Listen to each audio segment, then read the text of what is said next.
Assalamualaikum warahmatullahi wabarakatuh. Baik, anak-anakku sekalian, alhamdulillah pada hari ini kalian berjumpa lagi dengan Ustadz Hadi dalam rangka Thalibul Ilmi, yaitu belajar ilmu agama, yang alhamdulillah walaupun kita tidak bisa berjumpa, tidak bisa bertatap wajah secara langsung, tetapi Allah terus memberikan kemudahan kepada kita. Dan hari ini merupakan hari pertama kita masuk kembali setelah kita menjalankan liburan semester kemarin. Dan insya Allah pada hari ini kita akan belajar tentang kalimat thayyibah.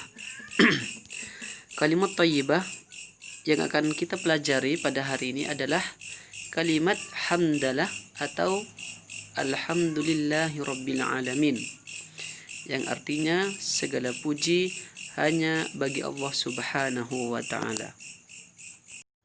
Kenapa? Karena kalimat hamdalah atau ucapan alhamdulillahi rabbil alamin, alhamdulillah ini merupakan kalimat pujian kita kepada Allah subhanahu wa ta'ala atas semua nikmat-nikmat yang Allah berikan kepada kita.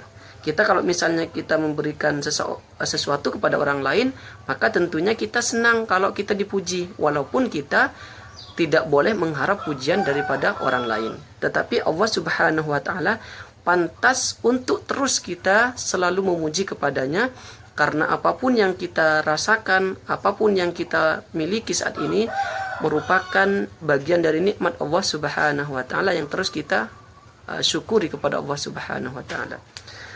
Adapun hal-hal yang kita dianjurkan oleh Allah dan oleh Rasulullah SAW untuk mengucapkan kalimat alhamdulillah ini, yang pertama, di saat kita mendapatkan kenikmatan.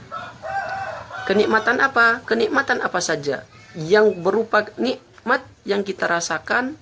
Misalnya kita dijadikan oleh Allah sebagai anak yang cerdas, anak yang pintar, anak yang kuat hafalannya, ataupun misalnya Allah memberikan kelebihan kepada kita, kita diberikan kesehatan oleh Allah, maka kita harus dan terus menerus untuk mengucapkan alhamdulillah sebagai rasa syukur, sebagai rasa terima kasih kita kepada Allah subhanahu wa ta'ala.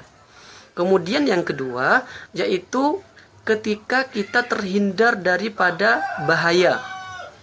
Ketika kita terhindar daripada bahaya. Contoh misalnya kita jalan di jalan raya naik motor, kemudian kita melihat di sana ada kecelakaan, tabrakan, naudzubillah.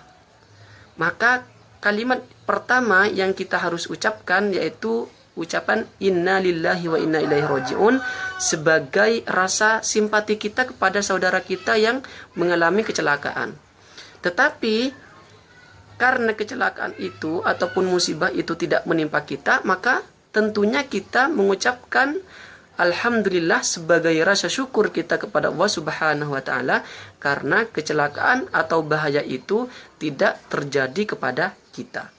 Atau misalnya ketika terjadi gempa misalnya, tetapi kita diberikan keselamatan oleh Allah subhanahu wa ta'ala, maka mestinya kita terus mengucapkan kalimat alhamdulillah kepada Allah subhanahu wa ta'ala. Dan juga yang ketiga, ketika kita mendengar kabar gembira. Kabar gembira apa? Kabar gembira apa saja, kabar yang menyenangkan, kabar yang menggembirakan kepada kita, maka kita diperintahkan oleh Allah melalui Rasulnya untuk terus mengucapkan kalimat hamdalah atau ucapan alhamdulillah sebagai rasa syukur kita kepada Allah subhanahu wa ta'ala, walaupun kalimat berita gembira itu tidak terjadi kepada kita, tetapi dia dialami oleh saudara kita. Contoh nih misalnya, anak-anakku sekalian, kalian itu punya teman di rumah, terus temannya itu dibelikan sepeda motor, dibelikan sepeda ontel oleh bapaknya. Maka keesokan harinya temannya itu bercerita kepada kalian. Nah, maka kalian yang mendengarkan atau kita yang mendengarkan berita gembira atas dibelikannya teman kita itu sepeda ontel, maka kita mengucapkan alhamdulillahirabbil alamin sebagai rasa gembira, kegembiraan kita karena teman kita mendapatkan nikmat dari Allah Subhanahu wa taala berupa sepeda ontel itu. Dan juga harapan kalau kita bersyukur, kita mengucapkan alhamdulillah terhadap orang lain yang mendapatkan kenikmatan oleh Allah Subhanahu wa taala, kita berharap nikmat itu Allah juga berikan kepada kita. Nikmat itu Allah juga berikan kepada kita, sehingga kita pun juga bisa mendapatkan nikmat yang sama dari Allah Subhanahu wa taala. Itu hal-hal yang atau kondisi yang mengharuskan kita untuk terus mengucapkan kalimat hamdalah atau kalimat alhamdulillahirabbil alamin.